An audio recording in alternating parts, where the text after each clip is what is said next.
Welcome to Please Me, the award-winning sexuality podcast bringing you bold conversations and big clit energy. I'm Eve, your host, and I'm thrilled to announce that Please Me is now the #1 sexuality podcast in the USA and worldwide. This show is all about reclaiming pleasure and rewriting my narrative from trauma to sexual liberation. Join me and my guests as we dive into conversations around orgasm equality, self-love, body positivity, and essential sex education.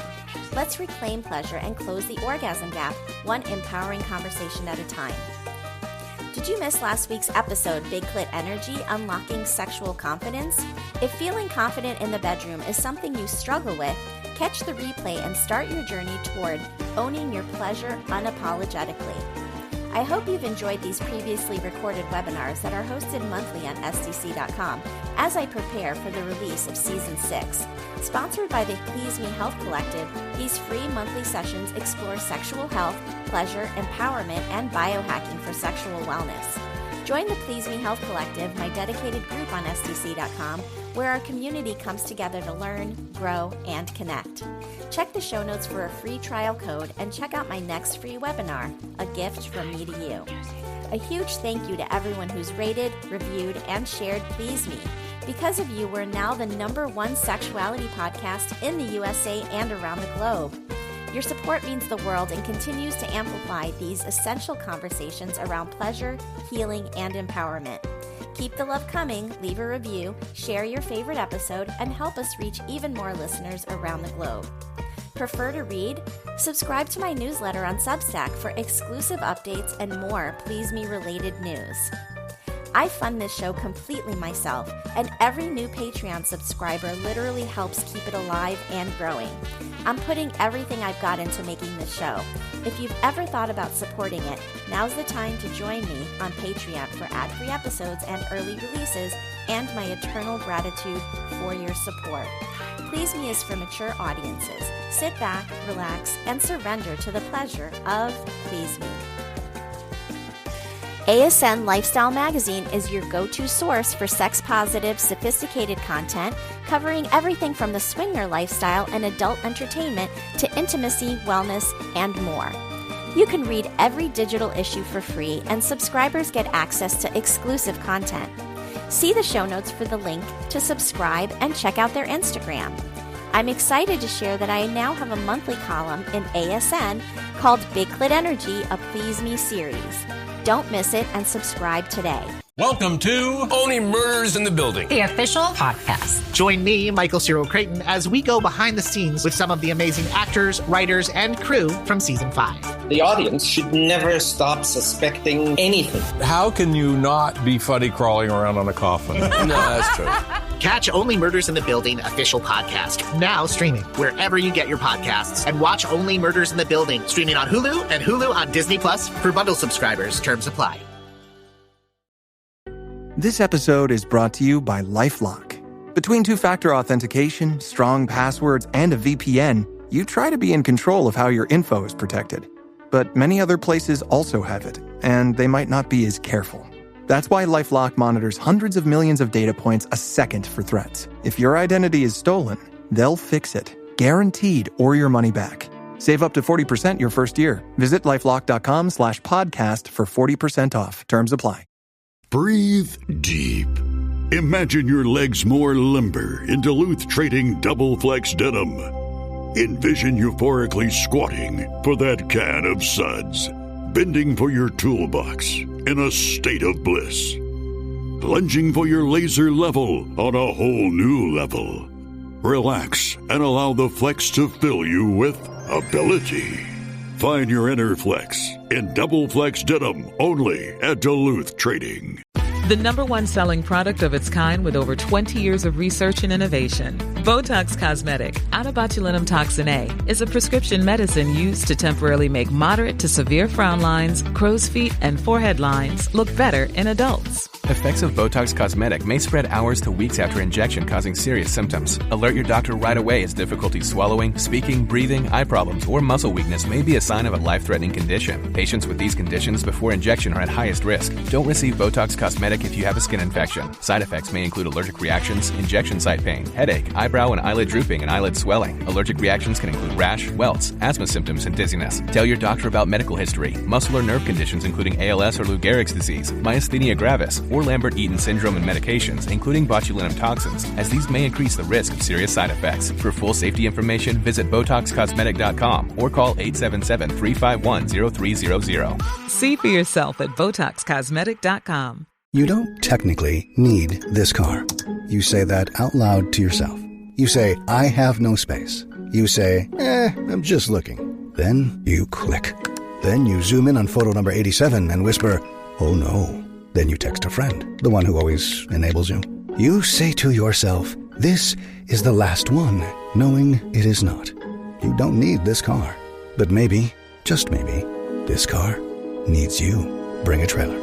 It's never just a car. Hello and welcome to Please Me, the podcast that aims to destigmatize conversations about sex and sexual health by turning the sheets into our classroom. Today, I am so excited to welcome two couples to the show. We're going to be having an amazing discussion, and I want to introduce them. They're Jerry. Wave, please, Jerry. There's Jerry back there. Eunice, and they're a married couple. And Tig and Nadine. And today we are around their kitchen. This is not their kitchen table. This is their kitchen counter. But we are going to be talking about kitchen table polyamory. And they are two married couples that actually live together, and they practice a form of kitchen table polyamory that I want to talk about today. And so I'm so excited to welcome you guys to the show. Welcome to Please Me. Thank you. We like to be pleased. Yes. So I want to talk all about that. So first of all, there are so many different relationship styles out there. There are swingers, there are polyamorous relationships. People consider themselves sapiosexual and gynosexual. I mean, there's so many different categories. So, and every single person has their own individual feel for what they want and like in their life. And so I would love for you guys just one by one to tell me what your relationship style is. And it could be different from your partners, but tell me what your relationship style is. And we'll start with Tig right here when I move my head. I think that Nadine and I, my wife, our relationship style is that we have very open communication. We are allowed to please ourselves and others, and I would say invite them into our lives and have a relationship with them outside of our own relationship. I would say that's kind of what we would do. Okay, very good. And Eunice? So we are swingers first, I guess, me and my husband. And second, we are also in what you would call poly relationships. But we also play together. We play separate, away from each other, not in the same room. And we also carry other relationships, whether it's friendships or more than friendships. And we also share some of those relationships with each other. Okay, very good. And Nadine? So just like Eunice kind of said, we're swingers. Tig and I swingers. I say we're in an open relationship where communication is extremely important. That's probably my biggest thing, communication. But we're in an open relationship. We play together, separate. We travel together, separate. Basically allowed to do pretty much whatever I want, as long as, I communicate, check in with each other. And we do also enjoying having that time together. Fantastic. And Jerry? Wow, where do I begin? There's many layers to this thing. As they've all said, open for sure, but swingers first and foremost through and through. That's the origin of our being together and our relationship. Obviously, that has manifested into different forms to this point, 18 years later. And so, to her point, we have engaged in, somebody asked me if we're poly. I said no. And then they're like, well, you have a relationship with somebody else. I said, your wife? I said, yeah. They said, well, you're poly. So, I mean, that's basically how they kind of broke it down. And like I said, it's like lifestyle swingers. The definition is basically individualized. So I'll say the same thing with poly. It's kind of, I don't think we fit a certain definition to it. We just do what works for us. Is it open? Sure. Is it fluid? Yes. By individual and person, but first and foremost, our openness has allowed us to branch out and to be with other people. At first, I wanted a girlfriend just as a girlfriend, just as a play partner. That evolved into girlfriend, meaning relationship with someone else. I think we started this because we asked the question, could you love more than one person? And we both said yes. So that sparked a conversation of kind of where we are today some years ago. But we learn more about it every day. We learn more about ourselves every day. So it's a different puzzle every time we come to the table with how this kind of works. Okay, and you touched exactly upon what the definition of polyamory is, which is the concept that love is infinite and that it can't be contained by, a relationship. And it can be contained if you believe in monogamy and it's a choice that you make.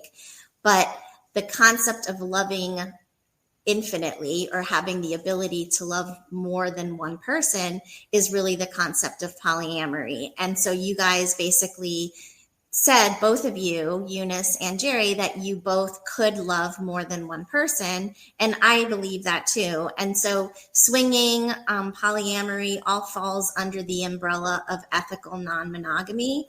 And this is a choice that people make. It's a choice that people have. Monogamy is not the only answer out there. So this is why I really love to do shows about, these types of relationships, because I love to model the fact that there's other healthy relationships that exist out there. And it's not only like, crazy wild people doing this. Every single one of them has their own career. And so they are just regular people in the community, but they choose to have this lifestyle. And so I wanted to talk to them about how they live their lives. So they all live together. And so what does a week in the life of the family dynamic that you guys have created look like here? First, let me speak to like the love thing. I love them both.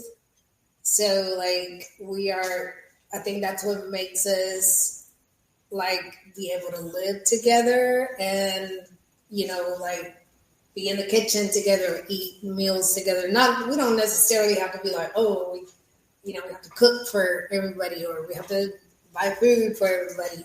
But we sit and share and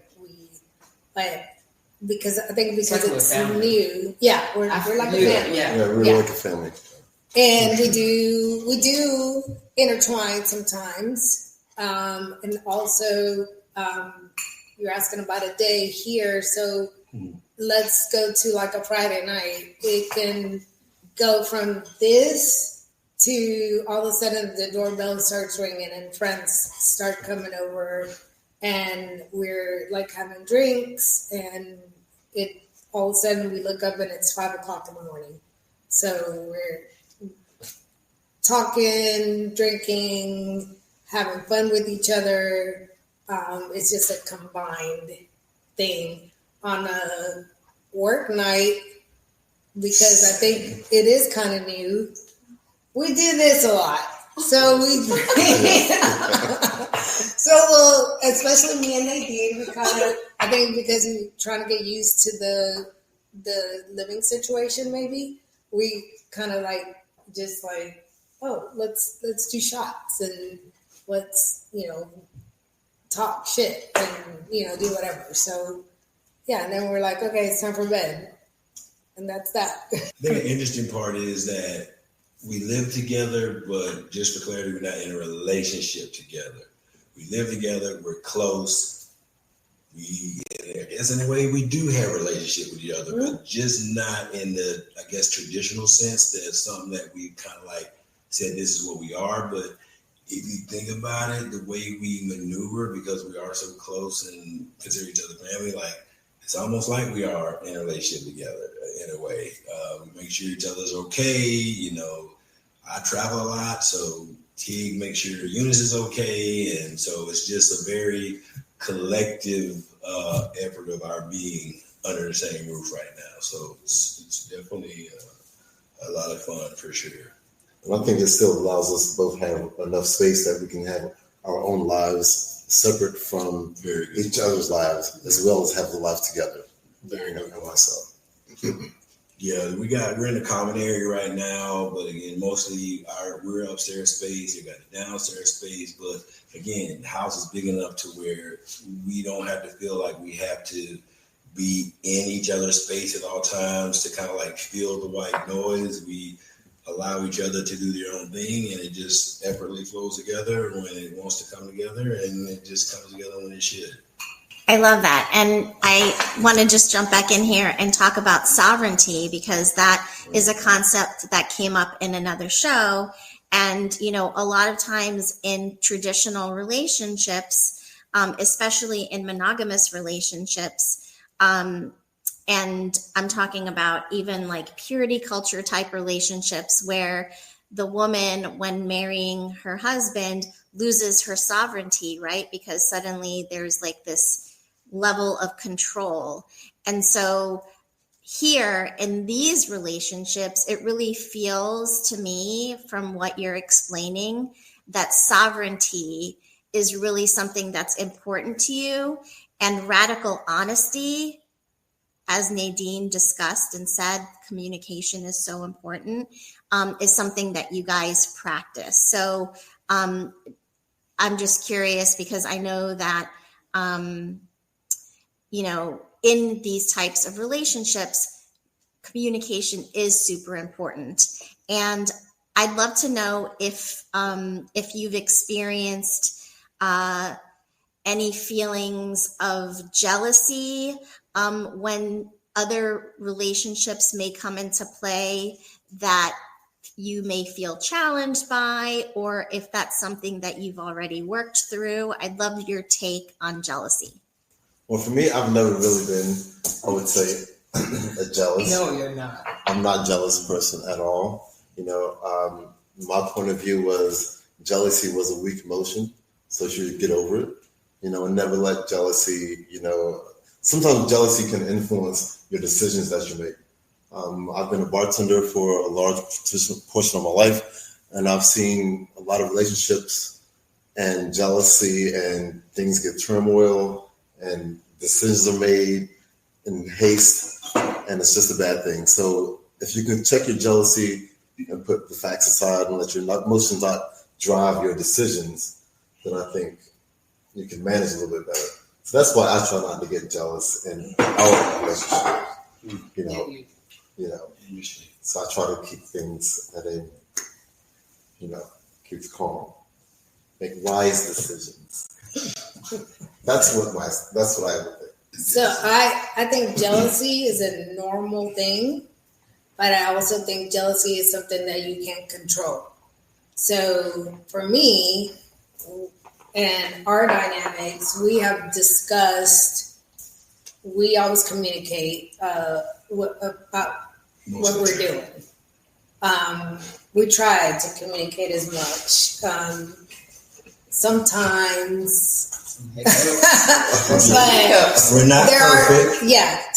But if I've agreed to do something and I feel those feelings coming up, I'm like, I check myself. I'm like, well, I kind of agreed. I agreed to do that. But then if I do have a problem with it, then we discuss it. And then that brings things back into perspective. But I tell my friends, like, you can't be mad at your boyfriend or husband if you told him he can go to a party, a lifestyle party, and he plays with somebody and you're not there. Like, you gave him permission, so why are you now upset about it? Like, you agreed to that. So that's how I see jealousy. Like, I think you can control that part of yourself. I think back when I was younger, I was very jealous. And then when I got into this lifestyle, I learned that this person that I'm with is always coming back home with me. So I think that's where my sanity comes from. Like, I don't feel jealous. But look at me, I'm fine as hell. Exactly. When we first started in a lifestyle, there's no way you would have asked me, would you live with another couple? I would have said no. We were, we didn't play separate. We were always together. I would have never been able to manage what we're doing now. They just had to evolve through the years and with a lot of communication. Yeah. He is definitely like he said, he's just not jealous. And sometimes I'm like, well, you've got to be a little bit jealous, just a little bit. No. It's funny that you mentioned that, Nadine, because in another episode, we talked about jealousy and how sometimes it's an early sign of a red flag when someone's so jealous that they refuse to allow you to have friends that you used to have, or even have communication with your family because they're jealous or feel intimidated by that relationship in one way, shape, or form. And that is a big red flag, right? And jealousy is, a normal emotion. It's like anger and happiness and all of the other emotions. It comes up. But when you practice radical honesty and you talk through why you're feeling jealous, a lot of times the basis is fear of one form or another. And if you can work out why you're feeling jealous and what that foundation for the jealousy is, you can sort of tease out what those reasons are, and then your partner can help you to feel comfortable so that you can get beyond those emotions. So it sounds like you guys have practiced that many times. I would love to hear your take, Jerry, on sovereignty, because I think that you guys all practice sovereignty in a really beautiful way. Well, I'm gonna go to sovereignty in a minute, but yes. I'll come back to jealousy for just a second because I view it a little different. Okay.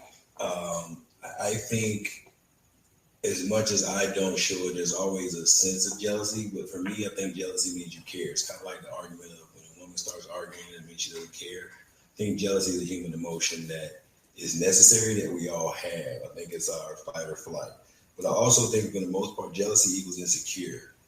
I'm okay with her feeling jealous. What I don't want her to feel is insecure of her position. Because jealousy, you can get over that. You can go in the corner and cry. I don't care about jealousy. But what I do care about is you making sure your position and your stance is solid.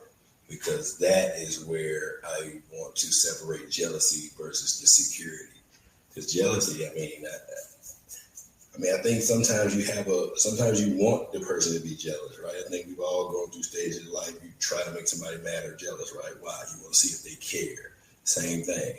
Jealousy just means that, okay, I care, I'm attached now. Some people operate through jealousy differently. Like I know Tig seems to he doesn't have a jealous bone in his body.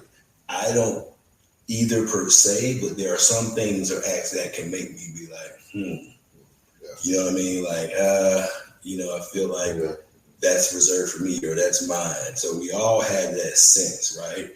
I remember she was dealing with this guy. They were poly and dumb, and the guy would be telling her like, hey, I want you to call me at this time or text me at this time or wear this color underwear. And I'm like, wait a minute, what? What are you doing? Right? There was a jealousy piece of me involved in that. So I think anything that's different kind of makes you a little jealous. But again, remembering why you're in the lifestyle is for difference, is for variety, because we have our significant others. We have who we want to be with. The other stuff is just fun and fluff, and what we've engaged in is extra relationships, so it adds another dynamic. But I just think jealousy is a human emotion that's really necessary in a way. Honestly, it kind of keeps you grounded, kind of make sure you're doing the right things for the right reasons. Before you go to that, I would like to say something about jealousy too, because Nadine touched upon it, is that sometimes people, like you mentioned, Jerry, wants to have their partner be jealous because they want to know that their partner cares about them in one way, shape, or form, right? And so they're seeking that, that it's like, especially early on in a relationship when jealousy comes up and they're like, oh, that's so cute. He's jealous. It must mean that he cares about me, right?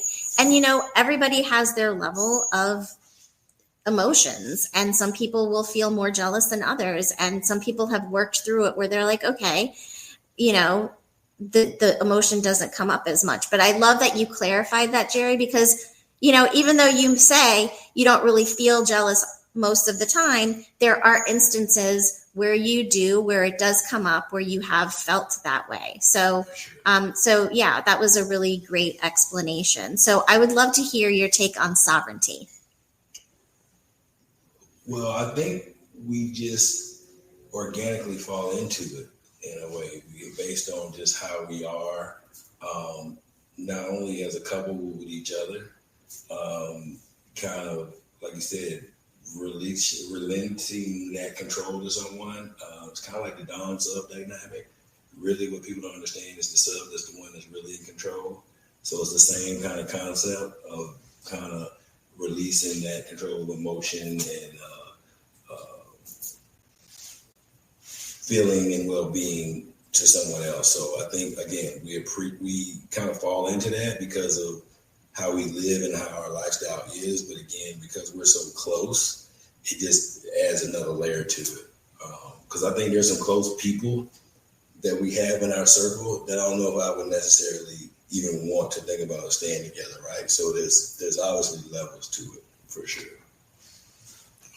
Yes. And so, the concept of sovereignty is that each individual human being comes onto this earth alone and will leave alone, right? And really is traveling through their lifetime alone, choosing to be in partnership with others during that journey of being alone, right? And you're making your own individual decisions for your own career, your own life, your own family, etc. And so, a lot of times sovereignty is lost in traditional relationships because it's given up on purpose by oftentimes the woman in the relationship. If we're talking about a traditional, relationship, a monogamous relationship.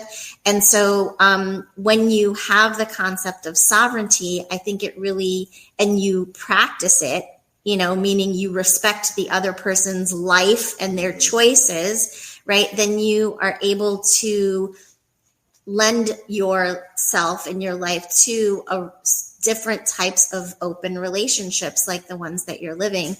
And I just have found spending time with you guys has been really inspiring to see, because I've always considered myself poly. And so I love to see polyamory in action. So why don't you tell me one by one, like what's your most favorite part of the life that you've created for yourself? I would say finding people at the same level in life that I am, that I can actually communicate with, and what would I say? I don't know. They're still on the same journey that I am, I would say, somebody I can actually lean on and help them to actually ask advice for, and maybe trade stories with, and maybe find a little inspirations to continue on with my journey. Jerry provides that for me. I'm in a community of other men that are on a similar path as well. That's what I find the most invigorating and exciting for me, taking this journey now. And also having my wife with me, and having her finding someone that actually, like Eunice, and they have a girls group that she can lean on in these times. Like I said, we're all going through certain things and that we have never experienced before. Like you all have experienced things that we haven't, and so on and so forth. So it's kind of like, I might need to cross that bridge that you crossed 2 years ago, and like, hey, what did you do in this situation, and so on and so forth. So just having someone that I can lean on and has a similar experiences that I may be going through, that I can actually ask and reflect on. So that's what I find very, yeah. For me, I think it's the friendships, the relationships that I've built, the ability to be myself when I, in the environment that we're in, without questioning, what I'm doing.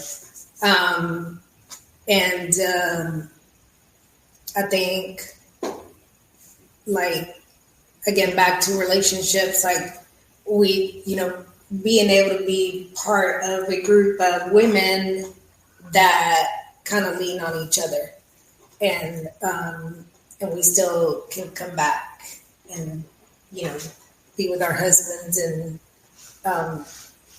maybe we kind of feed off each other, like, what can we do? What can be better? So just that relationship of like talking things out, I guess, is what it is. But for me, the lifestyle and the part that I like the best is being able to go out, wear whatever I want to wear, look the way I want to look, and nobody is judging or criticizing. And nobody, I guess you want to think nobody really judges you, but for me, that's the best part of this lifestyle. Nadine? The best part of the lifestyle is it's a judgment-free zone most of the time. Like, it's just people are there to support you, the friendships you make. Never would we have moved in with, I don't think, any of our vanilla friends. And living together so far has been super easy. At first, it's like, oh, it sounded good. Like, yes, we're going to live with our best friends. And, every time we'd see each other, we would be partying, and it was a long weekend and it was fun. But then when we agreed to it, I was like, are we really going to do this? I would look at it like, what the F were we thinking? And in actuality, I enjoy when Eunice comes home from work. It's like, hey, Eunice, we chit chat, we catch up, Jerry comes in later. It's just, I enjoy living with them as much as at first I was like excited, and then at the same time, like, what the fuck? I came to agree to this, really. But the friendships you make in the lifestyle are friendships I did not build before with my vanilla friends. And the vanilla friends that are aware of our lifestyle are my closest friends, and they don't judge. They're super supportive. I wish everybody would experience a lifestyle. Okay, Jerry. For me, I think it's just that piece. Like, part of the tip of the iceberg one is sovereignty, because within that, we can be in the same space, but be and feel and think totally different about things, and we respect everybody's opinion, and it doesn't have to be like mine. So to me, that is huge. Like, Tig and Nadine want to go somewhere. Oh my God. Okay, cool. It doesn't mean we all have to go. It doesn't have to be a monolith. We don't have to think the same. We can all have our different views of different things. And it's like, oh, I hate that place. Oh, I love that place. Okay, cool. We don't have any ill wills or feelings that allow everybody to operate in their space, which leads me to what I think has been the happiest or best thing that is manifested from this relationship or where we are in the lifestyle is the fact that my wife has allowed me to do and be as I truly feel and want to be.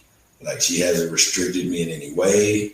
I think she's let me go above and beyond that most any people, even veteran people within the lifestyle, don't typically see. And so for her allow me to explore these other relationship possibilities and things like that, it has been a rocky road to get here, but getting here, I don't think I would have changed it. And I don't think it has made us stronger than I think we've ever been because of it. So that would be my number one. Okay. I love all of this. I love all of this. And it is St. Eunice. St. Eunice. And this brings us to authenticity, right? Authenticity being your true, full, authentic self. And you said that you wouldn't have this sort of relationship with your quote unquote vanilla friends, right? Or the people that are not participating in the lifestyle. Because you can't truly be your full authentic selves with them, right? Even the ones that they do know that you are in this lifestyle. Again, still, if you were to live with them, there would be some boundaries needing to be, created because you wouldn't be able to be your full authentic selves around them at all times, right?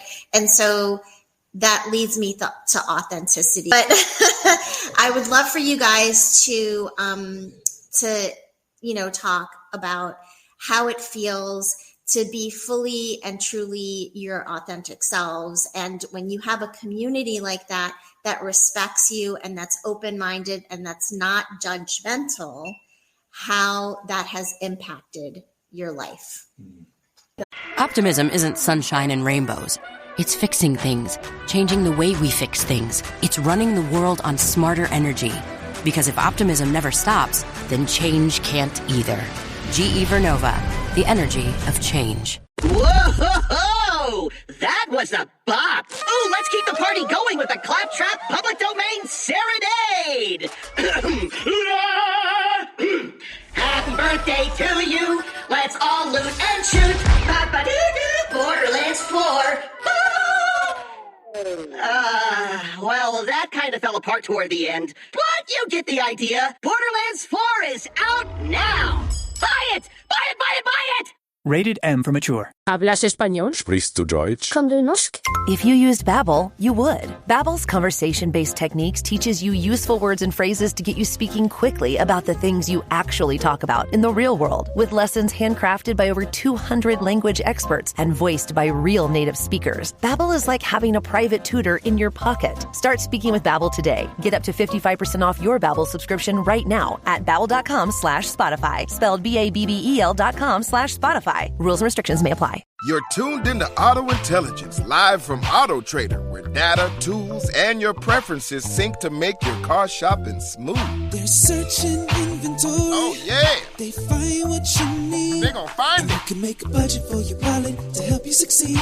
Pricing's precise and true. So true. It's smarter car shopping. Ooh. Just for you. Oh, it's just for you. Ooh. Find your next ride at autotrader.com. Powered by Auto Intelligence. Holiday presents, in the red corner, the undisputed, undefeated Weed Whacker Guy. Champion of hurling grass and pollen everywhere. And in the blue corner, the challenger, extra strength Holiday. Eye drops that work all day to prevent the release of histamines that cause itchy allergy eyes. And the winner by knockout is Holiday. Saturday. Bring it on. Go for it, Nadine. Yeah, since being with Tig, and he's the one who introduced me to the lifestyle. I've gained a lot of confidence. I don't judge myself anymore. I don't doubt myself as much as in the past. It's giving me a lot of confidence, and I can just be myself. He lets me be myself. I can be silly, angry, fun. I mean, he just doesn't judge me. He truly lets me be who I am. And people who've known me prior to me meeting Tig are saying I was a totally different person.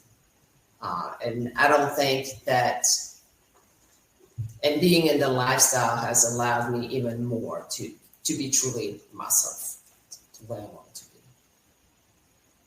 That's beautiful. And it sounds like he's bringing out the best in you, really, because if other people have known you in previous relationships and see that you seem happier now, which is what I'm extrapolating from what you're saying, right? You're happier in this relationship than you were in the past. I think that that's a beautiful thing. And that just reminds me of my own personal journey and, having gone through a divorce and having very poor communication in that relationship. And it's interesting because, one of my daughters said to me, well, I never heard you guys argue, and I said, well, we didn't argue because I didn't know how to communicate. And so in order to have that type of relationship where it is a very healthy relationship, communication is so important. And I constantly am talking about communication and radical honesty. And radical honesty means saying the hard shit, right? When you don't want to say the hard shit. And so, and I would guess that being in a relationship such as yours, polyamory, swinger relationships, you have to say the hard stuff. You have to broach those conversations and not be afraid. And so do you want to talk about like how you've come to radical honesty in your relationships? And, Jerry mentioned you're not perfect. It's not always a perfect way of communicating. But you have developed a sense of that radical honesty so that you can broach those difficult subjects to get beyond them and to continue to grow your relationships to get stronger and closer. So do you want to who wants to jump in about radical honesty? Are you looking for a sexy date? Look no further than SDC.com. SDC.com is the premier ethically non-monogamous website that is worldwide. It also hosts a wealth of information on sexuality and sexual health, and I host a free live webinar monthly on the site. You can use code 37340 for a free trial membership on me, and be sure to reach out on the site and say hello. I can say, okay, so growing up in our culture, like you are taught, well, Hispanic, I mean, I'm Puerto Rican, so we are, as am I, we are brought up to basically serve your man. Like that is what our responsibility is as a woman. And you do lose who you are. I've learned, because it is hard to be honest, like really honest, to say the things that need to be said. And I know that to be for him as well. And I think it's just the way that we're brought up.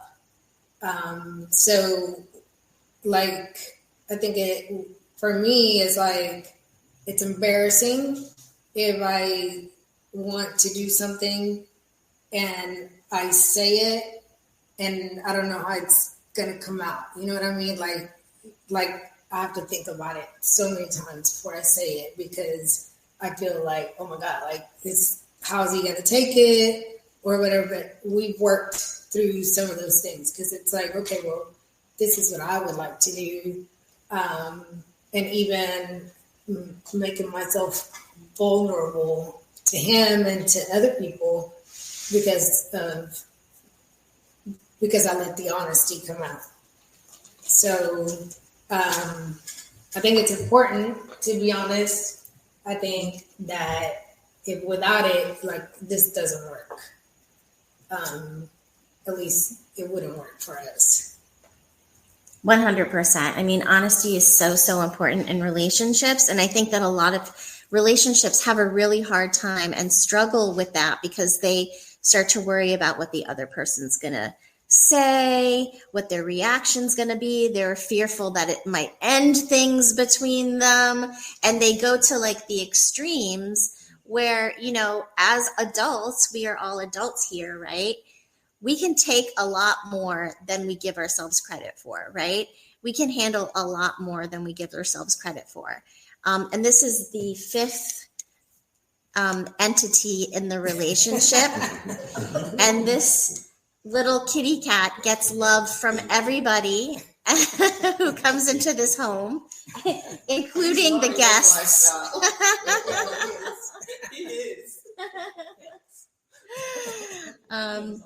So yes, he's definitely taking part in this interview today. But I am super grateful for all of you for being willing to have this conversation with me today. And I would really love to maybe interview maybe one of you, maybe two of you, maybe all four of you individually throughout this next season that's coming up, to really like dig more into each one of your experiences, if you'd be open to that. And kitty cat, don't touch my camera right now. We're working here. So with that being said, I just want to thank you all for participating in this interview of Please Me podcast today. This is going to be a really fun one to release. It's not our traditional show, but I think it's really fun to have these like in-person interviews sometimes with guests that, you know, when else am I going to have the opportunity to sit around a kitchen counter and talk about kitchen table polyamory with two couples that are living together? So thank you so much for being on the show today. Thank you. Thank you. Appreciate it. Until next time. Hey, I have a personal question to ask you. Are you experiencing vaginal dryness? Are you looking for an all-natural lube that helps you get the juices flowing? I will give you a tip on what I use. I use Bonnie's Herbals. I use the sex butter for those intimate moments, and I use the boudoir butter for my everyday moisture. And these have been game changers for me. So check out the link in the show notes and get yours today.